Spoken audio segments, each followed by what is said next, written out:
Hi everyone and welcome to a new episode of Dave's Podcast along with a new video.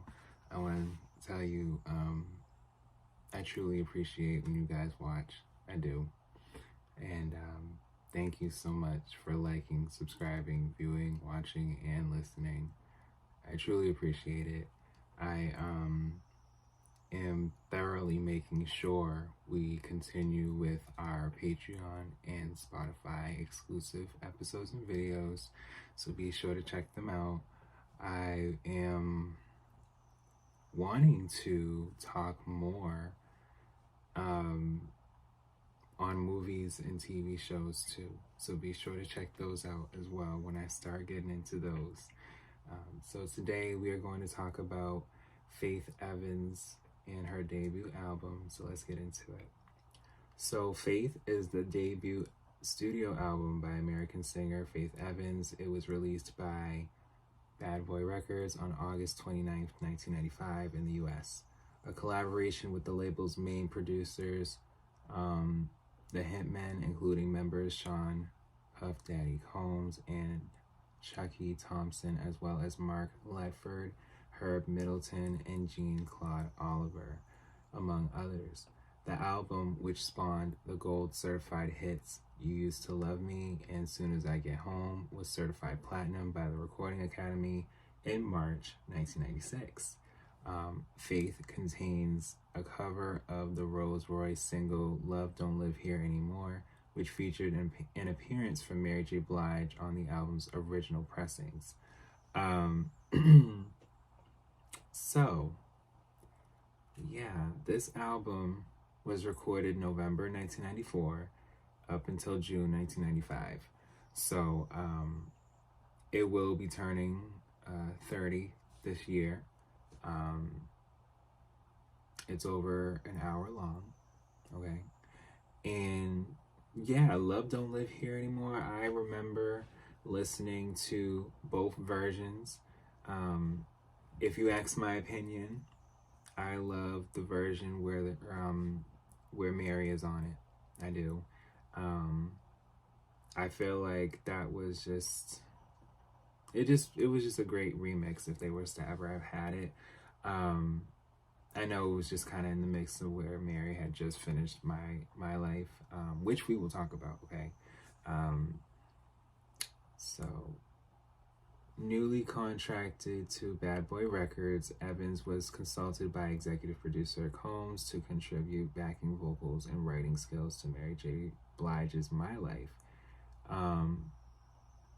and Usher's self-titled debut album, 1994, prior to starting work on her debut record album, Faith. So yeah, she got to work with Usher and Mary on their albums in the midst of preparing for her own, okay? Producer Chucky Thompson, who helmed most of the album, recalls meeting Faith for the first time by her doing vocal production work on Usher's album, okay? Though she initially was a protege of Albie Shores, she eventually signed to Bad Boy and insisted on Thompson producing her entire album after hearing him playing music on the piano in the studio. Thompson said Evans' first single, You Used to Love Me, was originally planned for her label mates Total. But Evans wrote to the track after hearing the music, and it was the first song finished for her album. So yeah, there is also Total. We will talk about Total too. And, you know, she was around a lot of artists that were just kind of gearing to release, and they're all in the studio doing their all individual work, okay? Yes. The second single, Soon as I Get Home, was done to pass the time at the studio because Thompson had a flight to catch later that day. As he was about to leave, he received a call from Combs insisting he record the music Evans heard him play before he got on the plane. Evans later left a message on Thompson's answering machine, which was the song she wrote and recorded. Thompson said the song was finished and he didn't add any other touches to it. You Used to Love Me was released July 13th, 1995. Soon as I Get Home, September 21st, 1995. Ain't Nobody, October 26, 1995, and Come Over released January 24th, 1996. So pretty much mid to late summer, fall, Faith was, releasing singles and, was pushing, her album. Another song on the album, You Don't Understand, was primarily influenced by Evans' marriage to the Notorious B.I.G. The music of R. Kelly was the primary inspiration for the musical arrangement, according to Thompson. The third single from the album was the song Ain't Nobody. Thompson said it was influenced by the song Can't Let Her Get Away by Michael Jackson from his 1991 album Dangerous, okay? When he started on the music, he didn't do the tracking until after Combs came to hear the song and gave him the go-ahead to track it. When Thompson attempted the first time after Combs left, the plug came out from the machine and the entire track was erased, which led him having to do it all over again from scratch. The final single released from the album, Come Over, was initially supposed to be an interlude.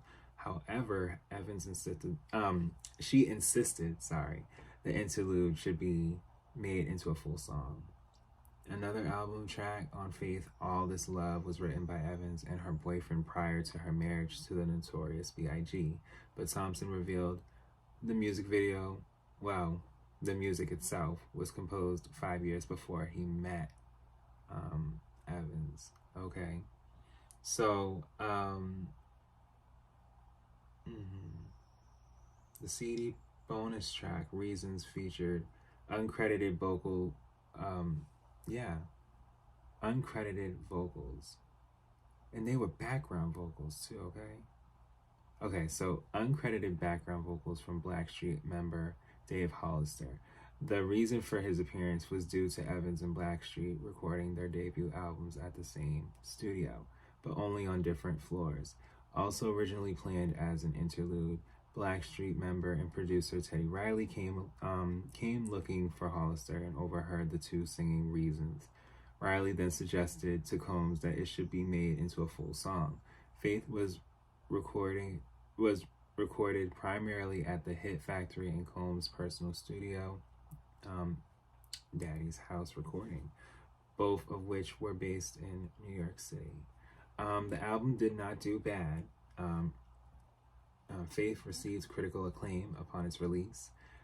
Entertainment Weekly gave the album an A- rating, describing Faith as packed with sensual, smoky R&B torch songs and titanium hard hip-hop beats.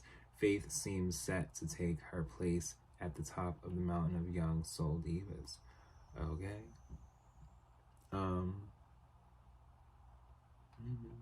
Released on August 29th, 1985, Faith became a success based on its hit singles. The album debuted and peaked at number 22 on the US Billboard 200 in the week of September 16th, 1995. The same week, it also debuted at number 5 on the top R&B hip-hop albums chart, before eventually peaking at number 2 on October 7th, 1995. On October 31st, 1995, the album was certified gold by the Recording Academy, and on March 19th, 1996, it reached platinum status in the US, surpassing shipments figures in excess of 1 million copies. By October 1998, Faith had sold 801,000 copies domestically, according to Nielsen SoundScan. Okay, so like I've said in previous videos, there are times that albums do not be in the top 10 or in the top 20. Even if they're in the top 40, it's not really that bad either, because it could rise over time, based on promotion, marketing, artists, being out and doing, interviews and things like that. It really does count. But 22 is not that bad. And I think it was really a start for Faith as far as, the release, because it is, 95. There are artists that are kind of like working. People are releasing at the same time. There's movies coming out. Shows are premiering, if not ending, sad to say, because, we're in the mid-90s. There's a lot changing. There's a lot shifting. But let's get into the track list. So track 1 is Faith Interlude. Track 2, No Other Love. Track 3, Falling in Love. Track 4, Ain't Nobody. Track 5, You Are My Joy Interlude. Track 6, Love Don't Live Here Anymore. Track 7, Come Over. Track 8, Soon As I Get Home. Track 9, All This Love. Track 10, Thank You Lord Interlude. Track 11, You Used to Love Me. Track 12, Give It to Me. Track 13, You Don't Understand. Track 14, Don't Be Afraid. Track 15, Reasons. And track 15 is actually a CD only bonus track, okay? Which I believe it may possibly be, they're on streaming services now. But yeah, it debuted at number 2, and by the end of the year of 1995, it was still in the top 200 with, it was in the Billboard 200 where it was 190. So it still was having some type of rotation. As long as you're in the 200, to be honest with you, because they don't really talk about it, because of course, the money is really in the top 10. But, okay, even if you're still in the top 200, you're still doing all right, okay? And then as far as with the U.S. top R&B hip-hop albums, she was 42. So she went down 40 spots, but that's not too bad because, by the end of the year, there are still people buying. And then 1996 year-end chart for the U.S. top R&B hip-hop albums chart, she was at 39. So it went up a little bit, even by 96. So they were honestly looking to see, by 97, is she going to have another album? Okay? Because from top R&B hip-hop albums, it's like it's still being bought, okay? But yeah, guys, that is pretty much Faith. And I hope you guys enjoyed this new episode and video, and I'll be back with more.